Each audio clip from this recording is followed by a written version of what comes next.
told me homecoming games are the best. On the banks of those late fall, late cartwheel sunsets, I wanted to be just like Jeff Davis when I grew up, tackling Seminoles and Bulldogs, playing football in the mud. So everybody sing Tiger Rag at the top of your lungs, and we'll party like it's 1981. Make those Death Valley lights shine brighter. And for good luck, we got Howard's Rock to beat the hell out of them old Gamecocks. It's a damn good day to be a Clemson Tiger. I feel really sorry for our sisters to the south, 'cause they come up here every other year and get punched in the mouth. Oh, and every home Saturday, it gives us the chills to watch those boys in orange run together down that hill. So everybody sing Tiger Rag at the top of your lungs, and we'll party like it's 1981. Make those Death Valley lights shine brighter. And for good luck, we got Howard's Rock to beat the hell out of them old Gamecocks. It's a damn good day to be a Clemson Tiger. Oh, somewhere up in heaven, Gaines Adams makes us sad, and that old Banks McFadden is the best damn running back. So everybody sing Tiger Rag at the top of your lungs, and we'll party like it's 1981. Make those Death Valley lights shine brighter. And for good luck, we got Howard's Rock to beat the hell out of them old Gamecocks. It's a damn good day to be a Clemson Tiger. It's a damn good day to be a Clemson Tiger. Everybody, damn good day to be a Clemson Tiger. Oh yeah.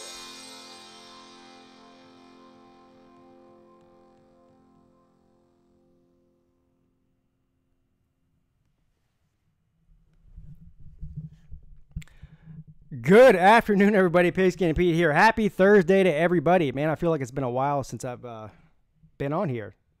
It's only been a week. It feels like longer than that. And I got to apologize for apologizing. Yeah, I've been coming on for the past week apologizing for not doing my live stream because I've just haven't been able to. And I had people commenting saying, stop apologizing. You know, you got to do what you got to do. So anyway, I'm apologizing for apologizing, if that makes any sense. Anyway, a lot's been going on in the world of college football, despite the fact that there's not been any college football on for the past week or so. Before I get into what I want to talk about today, and a couple of things I want to talk about, the main thing I want to talk about is Kyler Murray.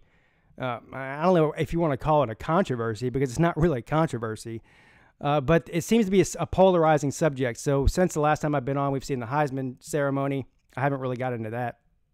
And I won't spend a whole lot of time on that at all, really. And the question of, will Kyler Murray go into the NFL? Does he belong in the NFL? Will he be an NFL player? All that sort of thing. Does it make sense for Kyler Murray to enter the NFL draft as opposed to playing baseball? I have a lot of feelings on that, and I like to react to what I see all over social media and all over TV, really, as far as that goes. I also want to talk a little bit about, so the bowl season starts this Saturday.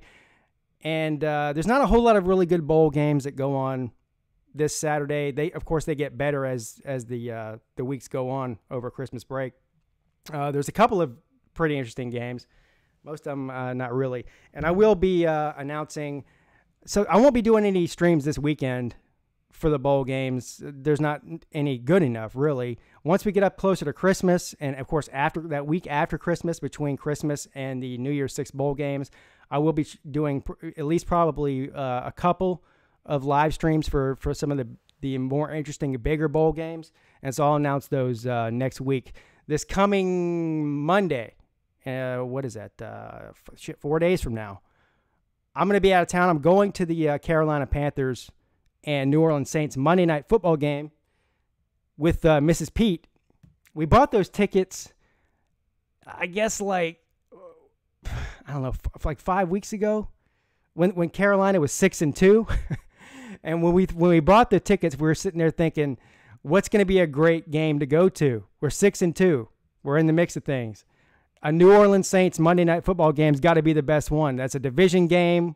It's going to mean a lot. Since then, Carolina's lost 5 straight games. Anyway, it doesn't matter. We're still going to go out and have a good time. So anybody, if you're in the Charlotte area, if you're going to the game for the Monday Night Football game next week, hit me up. Hit me up on Twitter at Peete Pigskin. Hit me up on my YouTube channel. We'll be hanging out before the game, me and Mrs. Peete, in downtown Charlotte. Anybody wants to come say what's up and hang out for a minute, let me know. We'll be there with nothing to do but have a good time. I think that's it for the announcements. Yeah, I think that's it for the announcements. Now that the announcements are out of the way, let me see who's in here real quick before I get into talking about some football here. What's up, the Crowing Cock? Tiger Nation, my man. Notre Dame Nation, how you doing? He says, hey, Pete, how you doing? Zach, what's up? Christian Ballard, how you doing, sir? Dennis Wilson, there go the rock, rubber, ramp runner, cheerleader, Tiger Nation. Billy Dawson, my man, how you doing, sir? George, how you doing? George, looking forward to your game, sir. Brody L is in the house. And he says, Zach is emotional. Brody L, I know you're looking forward to the game on the 29th, sir, as am I. The Waterboy Report. Luca, what's good, man? What's good with you, sir? Here's a good time to announce a couple of things now that I'm thinking about it. So I had plans to do a collaboration with Luca from the Waterboy Report here in the chat. Anybody who doesn't know who he is, he's a sports YouTuber. He does NFL, and you do NBA and NH. I think you do everything as far as I know.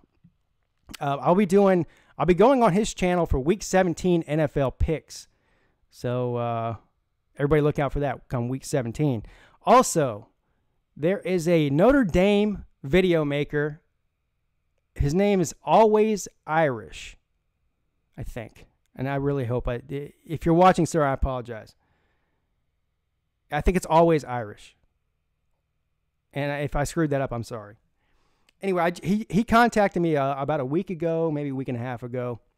Came across my channel and hit me up on Twitter, and I went and watched his channel, and I really like it. As far as a Notre Dame video maker, he's the only one I know of that's like a full-time, not full-time, but somebody that is regularly putting out Notre Dame football videos.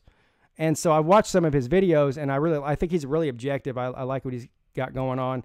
We're in the process of trying to link up and do a collaboration together on my channel, on his channel, or both prior to this December 29th game between Clemson and Notre Dame. So we'll see how that goes. What's up, Uncle Luke? Richard Balderas. Alabama won't shut down Oklahoma's offense like people think. Yeah, we'll talk about that. So, real quickly, before I get into this Kyler Murray thing, because Kyler Murray is probably going to take up the majority of my time here. And I do want to talk a little bit about Notre Dame and Clemson, as well as Oklahoma and Alabama, although I am going to save a lot of that for closer to the games, as we get closer to the games. But so this Saturday, we have Appalachian State, Middle Tennessee State. Appalachian State's coach left, obviously, to go to Louisville. That's not the greatest game ever. Eastern Michigan, Georgia Southern. Okay, it's still a football game. Arizona State, Fresno State's interesting because Fresno State's been one of the best Group of 5 teams in the country. They've been ranked at several points during the season. And, of course, Arizona State, with Herm Edwards in his first year as head coach, has been actually pretty good considering the fact where Arizona State was in the past couple of years and the fact that everybody, including myself, thought, what the hell is Herm Edwards doing? He's 90 years old. He's been an NFL coach forever, and he came out of retirement after 10 years to go to college football in the Pac-12, and he actually did pretty good. So anyway, I think that'll be an interesting game. Tulane and Louisiana, not so interested in that, quite frankly. The best game of this weekend on Saturday is probably Utah and North Texas. Anyway, Utah is a pretty good team, though, considering. And North Texas is a pretty good team, too. I think that's probably the best game this weekend. And so not great games, but it's football. We're all going through withdrawals for football right now, and so North Texas and Utah might actually be something I'll be looking forward to watching. Billy Dawson coming through with the super chat.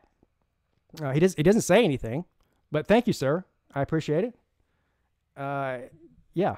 Anytime anybody sends me a super chat, I always appreciate it. And a lot of times I miss these comments because I'm in my own zone here and I'm not always looking at the screen. So if you ever have a comment that really needs to be read and I'm missing your comment, then that's a good way to get it read is by sending a super chat. But Billy Dawson did not send it for me to read his comment. He just sent it out of the kindness of his heart because he's an awesome guy. So thank you for that, Billy. All right, so now. So Kyler Murray, first of all, I don't even know if I want to get into the Heisman thing. I'll do that briefly, but the Heisman, if you want to call it a controversy, which I don't think it really was, I've thought that Kyler Murray was going to win the Heisman. Now, I think that any of those three guys, whether it's Haskins, Kyler Murray, or Tua, if any of those three guys would have won the Heisman, I wouldn't have had any problem with it. And I realize that there's a certain amount of pride that your school takes when your player from your team wins the Heisman, and everybody gets all caught up in that. And of all things that surprised me about this, from the backlash from certain Alabama fans, not all Alabama fans, was that there's a bias against Alabama. People are fatigued with Alabama, so they voted against Tua just to make a point because they're tired of. I mean, talk about the yin and the yang. You have one half of the country screaming that there's a bias for Alabama, and then you have Alabama fans screaming that there's a bias against Alabama and Tua. I don't think it's any of that. I think what this comes down to is the last couple of games of the season, the last, say, 2 or 3 games, especially the championship game. Tua did not look good in the championship game. And you could say, well, Tua was hurt. That's why he was getting, that's why he didn't look so good against Georgia. And I'm sure that's probably true. The guy twisted his ankle or whatever the hell it was in the first quarter, and he just did not look good the whole game. But that's just the way it goes, people.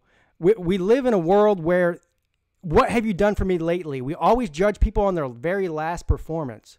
And this is like, I'm not a millennial. Okay, I'm almost 40 years old. And anybody who's probably over the age of 30, especially if you're over the age of 35 and you're on social media, whether it's Twitter or YouTube or wherever, what's the number one thing you see these kids saying? I say these kids. I feel like I'm old when I'm saying that. But, under 25-year-old people saying, this team's trash. This person's trash. Trash, trash, trash, trash, trash. Everybody says everything's trash. Notre Dame's trash. Clemson's trash. Like, that's if Alabama, you go on Twitter and you'll have everybody on there that's under 25 calling Alabama trash. Now, when I was growing up, if you called somebody trash, like that was the worst, most offensive thing that you could say to somebody, calling them trash. Like that is like the lowest of all insults. And now, like, if you have a bad game, you're trash. You suck. Like, that's I don't get it. And that's what you're seeing with this Heisman. That's the way the Heisman thing is going. So, are people saying that Tua is trash because he didn't win the Heisman? Of course not. But it's the same sort of mentality. It's like if you had one bad game, especially in the last game of the season, you're going to be punished for it, and people are going to call you trash on Twitter.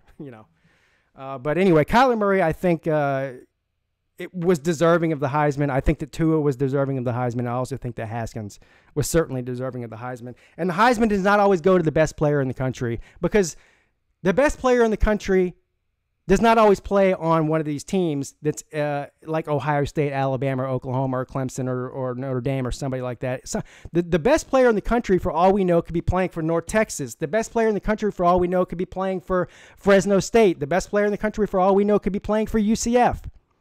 But he's not playing on a team that gets that much attention. And so if you're a fan of Alabama and you're upset about Tua not winning the Heisman, would you rather have a Heisman Trophy, which is an individual award, by the way? It's not a team award. You can take pride in your team player winning the Heisman, but would you rather have your player on your team win the Heisman, or would you rather have a national championship, which is an actual team achievement? And 50 times out of 50, I would take the national championship trophy over a Heisman trophy.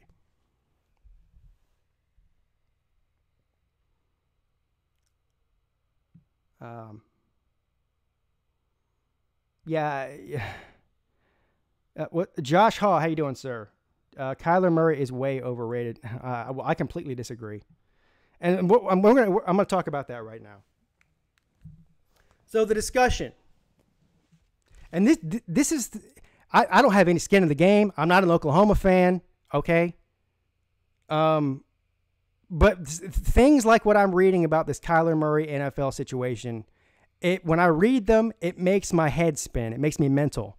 And I realize before I even get into this, that some of you are going to think I'm completely retarded. And that is fine. The same thing we saw with Russell Wilson, Drew Brees, Baker Mayfield, Kyler Murray, should he enter the NFL draft. There's NFL scouts that are saying that he has a first-round grade, that if he enters the NFL draft, and I'll get into the baseball thing in a minute. So we already know he signed a baseball contract with the A's. That's a whole other story. If he decides to enter the NFL draft, that he will more than likely be drafted in the first round. Okay. And if you watch TV like I do sports, which is pretty much all I watch on TV, or you listen to the radio, or you get on YouTube or whatever, Twitter, the number one thing you'll see is, oh yeah, he's a great college player, but he's too small for the NFL. I mean, when are people going to learn? I mean, how many times does history have to repeat itself for people to stop saying this about quarterbacks? They said the same thing about Drew Brees. They said the same thing about Russell Wilson. They said the same thing about Baker Mayfield. By the way, where's all the people at? Where's all the morons at that were calling me an idiot the whole offseason because I said that Baker Mayfield was going to be a great NFL quarterback, or at least a viable starter in the NFL? They've all disappeared now. Haven't they? Oh, yeah, he's got a great arm. Yeah, he's a great passer. Yeah, he's a good athlete. But he's too small. Since when do you have to be huge to play the quarterback position in the NFL? Somebody explain to me in some way that makes any sense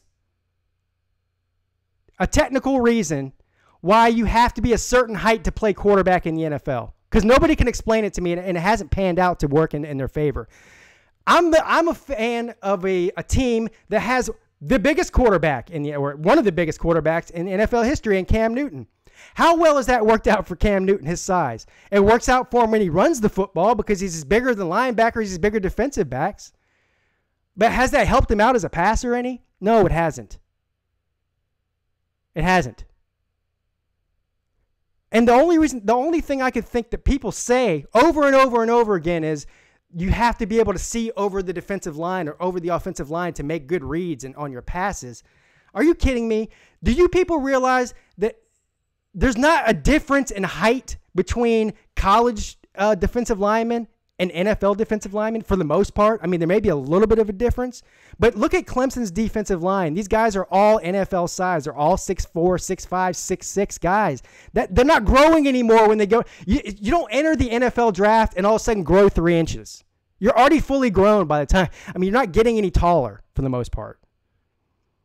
So if you can pass over a college defensive line, you can pass over an NFL defensive line. It's ridiculous. It's a stupid statement to make.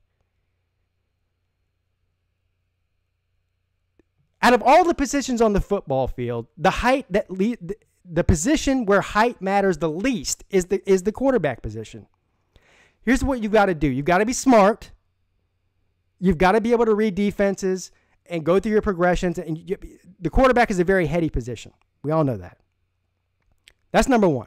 Number two, you've got to have a world-class arm. You've got to be able to make elite throws. You've got to be accurate. He checks that box. He checks the first box. He checks the second box. Number 3, if you're one hell of an athlete, which we know he is because he's basically was drafted in the first round as a Major League Baseball player, and he's projected to be a first-round draft pick if he enters the NFL draft at the most important position in all of sports as a quarterback. So I think it's pretty safe to say that he's a world-class athlete.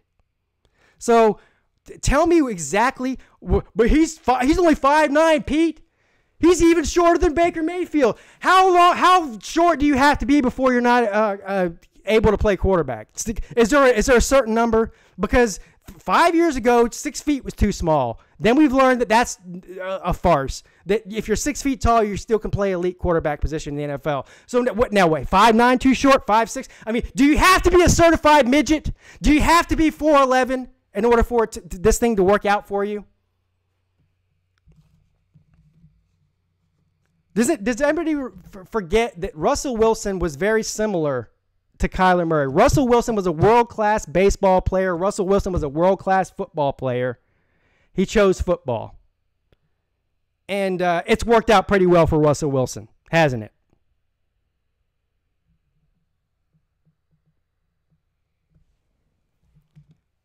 Now, is Kyler Murray guaranteed to be a great NFL player? No, nobody is. It doesn't matter how. There is no guarantees at that position in professional sports.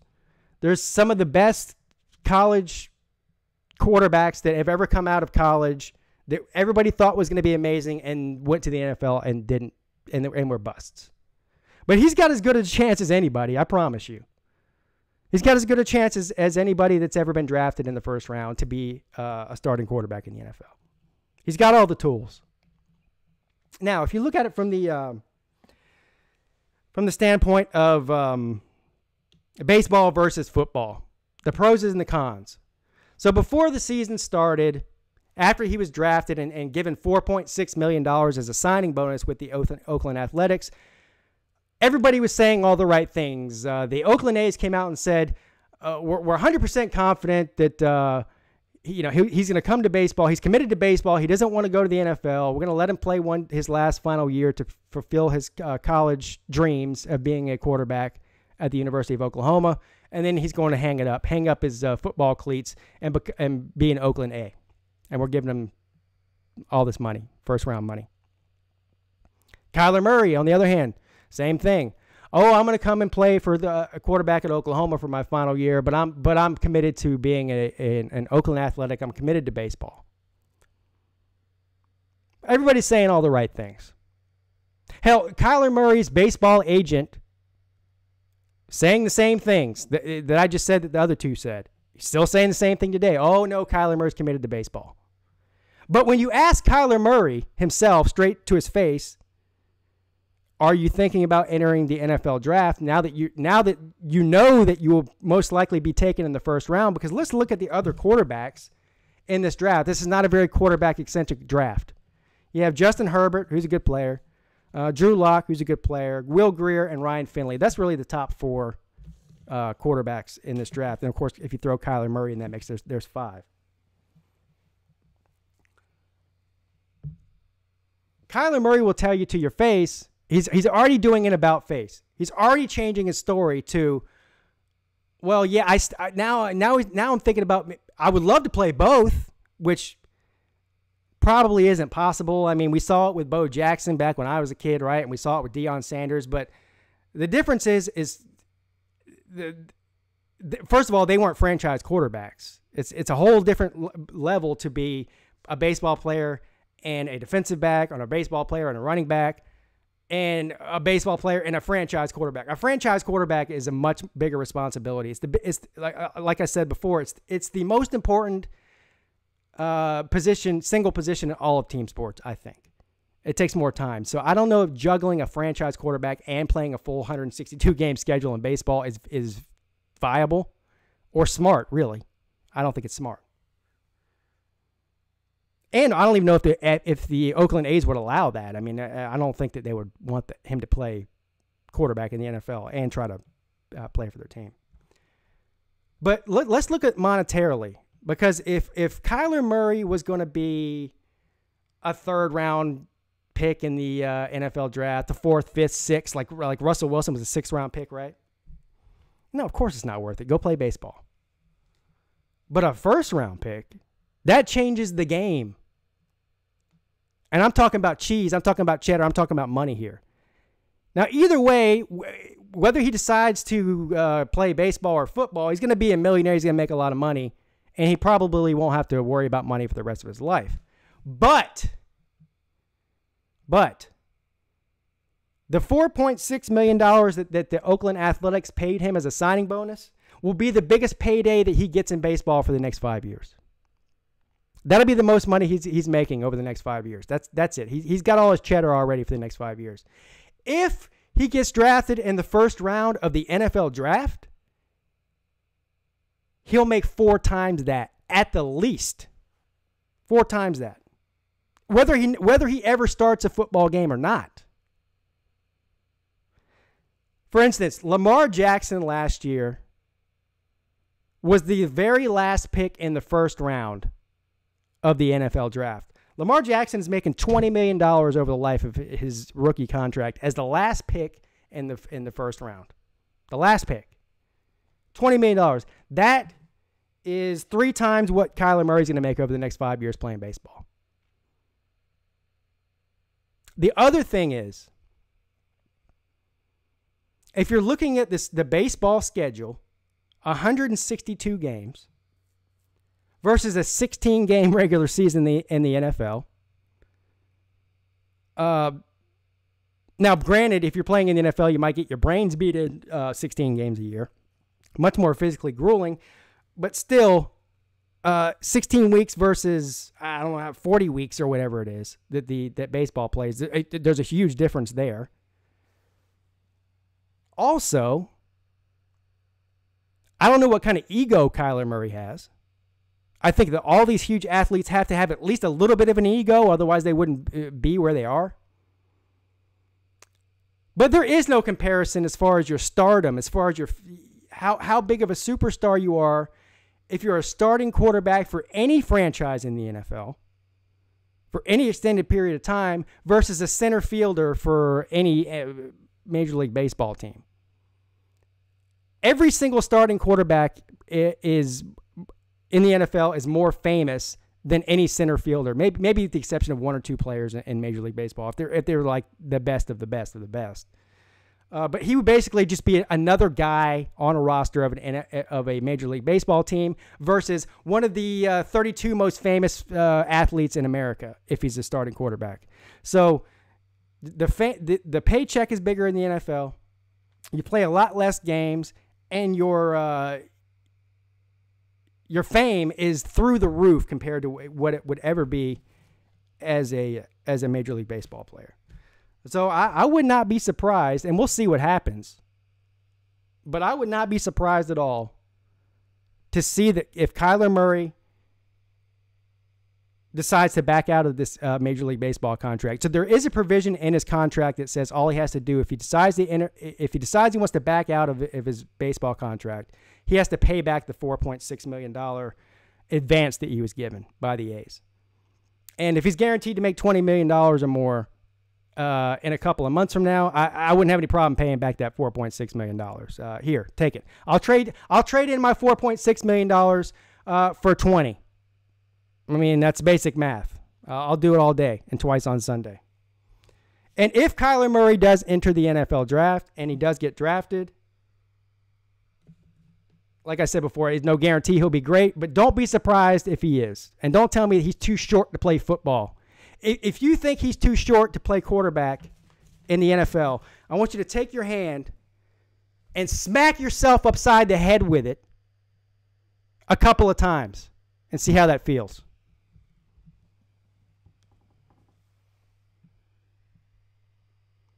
Let's see who's in here.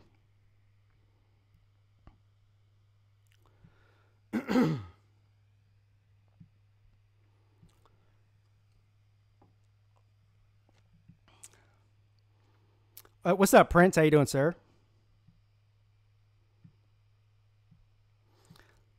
Josh Hall, I have a question. If UCF wins the bowl game and goes undefeated again next year, then what do they get in? No, they don't get in. UCF's problem is not UCF's problem. It's their conference problem.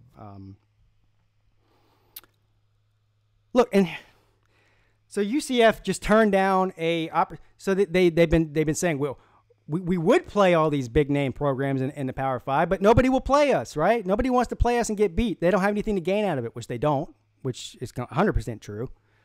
So they get in negotiations with the University of Florida, an SEC team in their state, and the University of Florida says, well, we'll do a 2-for-1 with you. 2 games in Gainesville, 1 games in Orlando. 1 game in Orlando. 2-for-1. 3 times you can play us. And UCF turned it down.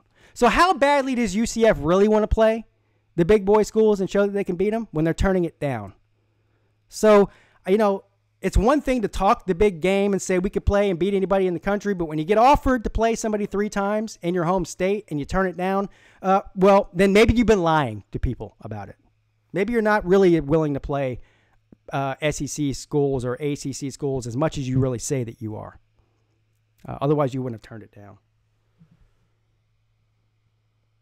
So I lost a little bit of respect for UCF when they did that. If you're UCF, take whatever you can get. If you want to prove yourself, take the games that you're offered.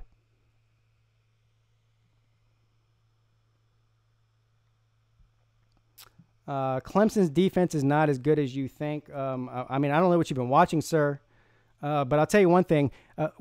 What day is the NFL draft? I want you to make sure that you set your DVR, your TiVo.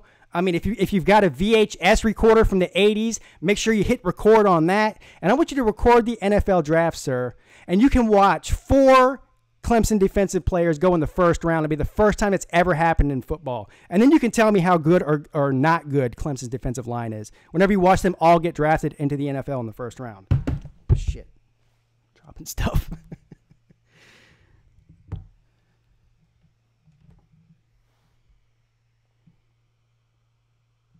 And by the way, we'll see how good they are when we see you on the 29th, sir.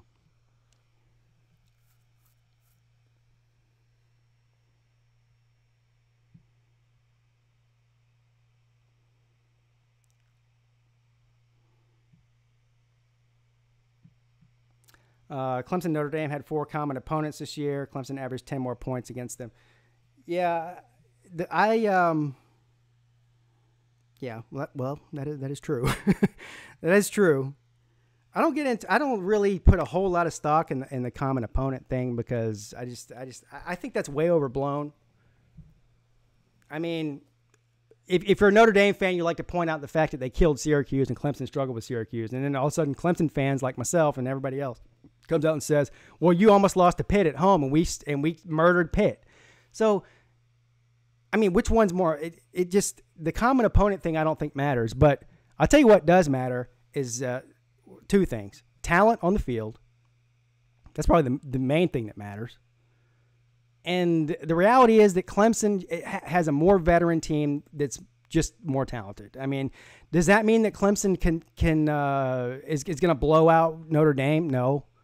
Does that mean that Clemson can't lose to Notre Dame? No. I think that Notre Dame is, like I've said before, one of the 4 best teams in America. They belong in the playoffs. I think they're massively underrated and underappreciated. For people, I mean, does anybody realize how hard it is to go 12-0 and play a 10 Power 5 team, play a Power 5 schedule? I mean, listen, for whatever you think about Notre Dame, they played ACC schools, 5 of them. They're basically an ACC school. They played ACC schools, Big 10 schools, Pac-12 schools, Big 12 schools. I mean, they're the only team in America that goes and plays in every single conference opponents from basically every single conference out there, and they went undefeated, 12-0, and did that. So Notre Dame is a very good football team, capable of beating anybody, including Clemson. Now, if you put them on the field 5 times, I'd say Clemson will win 3 or 4 out of those 5 times. But it only takes 1 time to lose. It only takes once. So my pick and hasn't changed so far is that Clemson is going to win this game by 7 to 10 points is my pick here. Now, I would love to see them do like they did to Ohio State a couple of years and blow them out 31-0. or even worse. I would love to see that, but I'm not predicting that. I think Notre Dame is very well coached. They've got a bunch of really good players. Their quarterback is really good. They've got a couple of elite running backs. They've got a couple of NFL wide receivers. Their front seven is full of NFL players too. Maybe not as highly touted as Clemson's front four, but they've got NFL players all over their defense. So Notre Dame is a very good team. Very good team. And so I definitely would not take them lightly. But Prince, 6'1", definitely makes a good point. They're favored by double digits for a reason. And but that doesn't always mean they're going to win.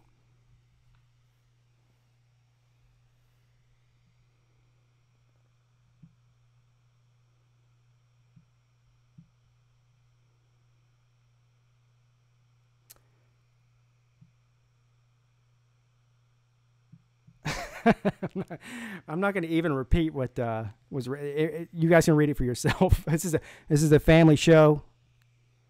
It's a family show 90% of the time, except for when I get extremely pissed off. Number one, then it's not a family show anymore. Number two is if I start dropping and knocking stuff over, which I have a habit of doing. I either knock my phone off. I've knocked my microphone off a couple of times, swinging my arms around, and that's usually when the curse words start flying. Other than that, I do my best to keep it clean. All right, let's see. What's your Glow says, read my score prediction. 85-84? That's your prediction for the Alabama and Oklahoma game? Wow. I think that's ridiculous. I know, that's not. That's ridiculous. But I like your gusto, sir. I don't know what's crazier, thinking that you're going to score 85 points on Alabama's defense or thinking that there's going to be 170 points scored in that game. 169, whatever. That reminds me, I'm glad you said something about that. So, every year during bowl season, it's one of the most, as far as Las Vegas goes, it's one of the most lucrative times of the year because people love to bet on bowl games. And while I don't bet a lot of football and haven't historically and won't in the future, I'm just not a betting guy. I mean, if I was a millionaire, I probably would bet more, but I'm not, so I don't. But the times I have betted the most on football have always been during bowl season. And so my father-in-law comes down here every holiday season. He'll be here next week. He stays for a couple weeks. And he's really into college football as well. And he likes to bet on like one game a week or whatever for fun. And what we found in Pigskin Pete's research company, it's I'm in a partnership with Joel Klatt's algorithm company. We're both trying to get these things patented. Joel Klatt's trying to get his algorithm patented to tell you who the best team in America is, and Pigskin Pete is trying to get his bowl season betting formula patented, and they're both just as legit. My algorithm for betting on bowl games is just as legit as Joel Klatt's algorithm is for picking the best team in the country throughout the year. And what I've found is that probably 70 to 75% of the bowl games, if you bet the over, you will win. I'm telling you. Just even if you don't bet, just pay attention. Look at the betting lines. If for anybody who doesn't know what the over is, the over-under is the total score of the game, right? So, like Glow just said, 85-84. So if the over-under is 85, you bet the over. You got the total score has to be more than 85. 40-46 would be 86. That'd be over. Just watch. Just pay attention to the over-under betting lines for all the bowl games, not just the major ones. Every single one of them. Even Utah, North Texas, Tulane, Louisiana, Arizona State, Fresno State. At least 7 out of 10 of the games will go over. So if you're betting, don't even look at the over-under. Don't look at who's playing. None of that. Just pick 5 games in the same day or 4 games in the same day and bet them all over, and you'll come out on top. It works every year. I've been monitoring this with my algorithm and my laptop here for 3 years straight now, and I think I may actually put it to use this year. I may actually put it to use. I may actually put my money where my mouth is and start betting some overs this year and see how much money I can lose. Because my algorithm is genius. It's genius, I'm telling you. And the reason I think that most of them go over, because there's got to be a theory behind this, right? And since my algorithm has to have a theory, like every good scientific equation or theory, my theory behind the reason that they all go over is, especially in the smaller bowl games that nobody really cares about, you have nothing to lose by doing crazy stuff. I mean, they just go all out. They go for it on fourth down more. They do more trick plays. They just take all the tricks that they've been saving up throughout the year out of the hat and throw it into one game and just go crazy. And I think that leads to more points, is my theory. So, by the way, I have nothing to back this up at all. The same way that Joel Klatt doesn't with his theory. Oh, Miami's only good. Yes, Manny Diaz leaving Miami. Where's Dennis Wilson at?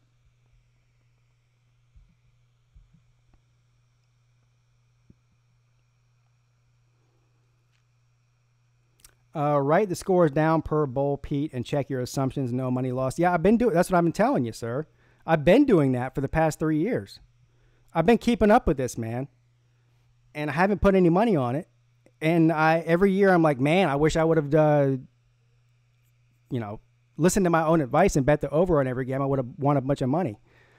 And so this is not new, sir. This theory has been going on for a while.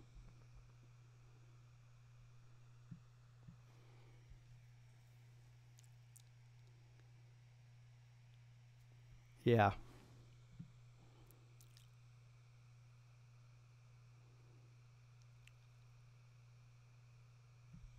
So, yeah, I'm gonna have to call it a day, folks. Yeah, sorry again. I apologize for apologizing.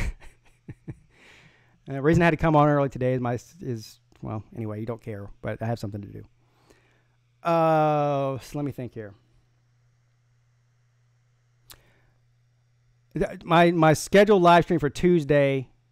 I'll be traveling on Tuesday back from the Monday Night Football game in Charlotte. So we'll see. If I get back in time, I'll definitely do a stream on Tuesday. I might do one over the weekend, as a matter of fact, just to supplement for the one I might miss on Tuesday. And I'll let you know. I'll also let you know about the bowl games I'm going to be streaming next weekend. If you want to support the show, there's a link in the description to this video to my Patreon page. I want to give a special shout out to both Tiger Nation and Billy Dawson for being the first two to sign up for that. Thank you, Billy, for the super chat. You're the man, sir. And thanks for all the people that showed up today. If you're new here, even if you're not new here, hit the like button, please. I'm getting a lot of feedback from YouTube since my channel's been monetized a short time ago, and they put a heavy. I never really knew how much of a heavy emphasis they put on likes and comments. That's the two things. And well, views, of course, but likes and comments. So comment on a video, and even if you just come on to tell me how stupid I am and how much I suck, which is probably about 50% of the comments anyways, I'm completely fine with that. Just comment and hit the like button. Helps me out. For some reason, YouTube loves that crap. Anyway, I guess that's it. Also, if you want to support the show, other than Patreon or the Super Chat feature, like I said, like, comment, share it on Twitter, share it on Facebook, whatever you got to do. Tell your wife about it. Tell her friends to tell their boyfriends, cousins, sisters. Tell your dentist, tell your barber. Shout it out from a mountaintop. Tattoo it on your forehead if you have to.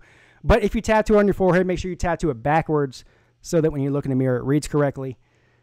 And that's it. I'll see you guys soon. Go Kyler Murray. Just kidding. Have a great day. Pigskin Pete checking out.